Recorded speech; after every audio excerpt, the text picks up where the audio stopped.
آقا شرکان مچه بخاله کلمه قومه لورتا کوپه و درکه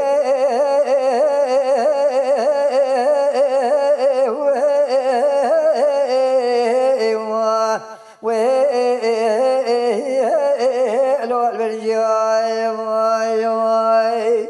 شاد شده باید درسای برخی ملا علیاقا گله کنال دنیای مدی سیبر قص کری قبل سالی موسکو را کریه شوچا کوپه و درکه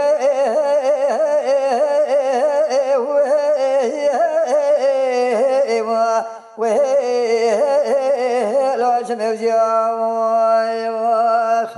سبب ومدی کوکیش بدا داد حد دسل خود شوقا خود قصد گریاد گوزنی مالات شوچو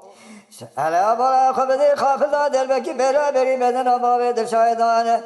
ولا يقام ظالم توجه ملا عليا خاتمات بنيدا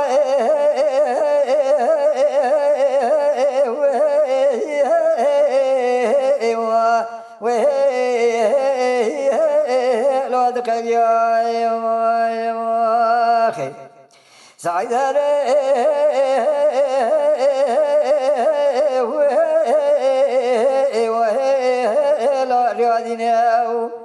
بقدر خودی بقولی پیغمبر دبی جگولی بقولی پیران مرفاکبه خالد شهیده قشو بشبه شبه نیتنینه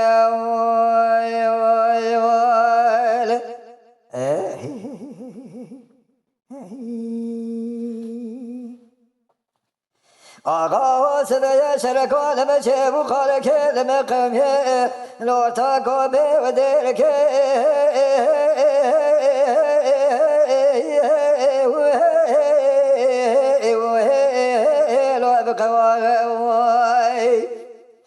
شاد شده برخی مالا علیاها به باب دلشای گله کنال دنیای مدی سیبر قص کری گوری سالی موسکوب را کریه شو یا گوپه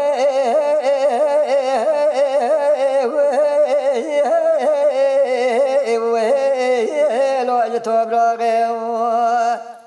کوکه جدا داد هر دو دستان شوکه خود قصد گریاد گوجنی مراد شو جالا را بسیر بکه زبه در بکی خافلدا بری بدنا بابه در شایدان جنازه بابه در شایدان سر پیشتا گیشو جویداتین برخی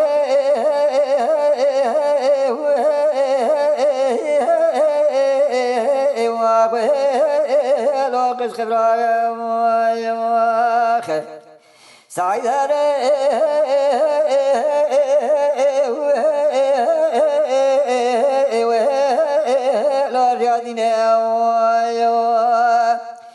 گادنا خود و پیغمبر آده بگولی بگولی برال مرفا که خال شهیده قشب قشب شبو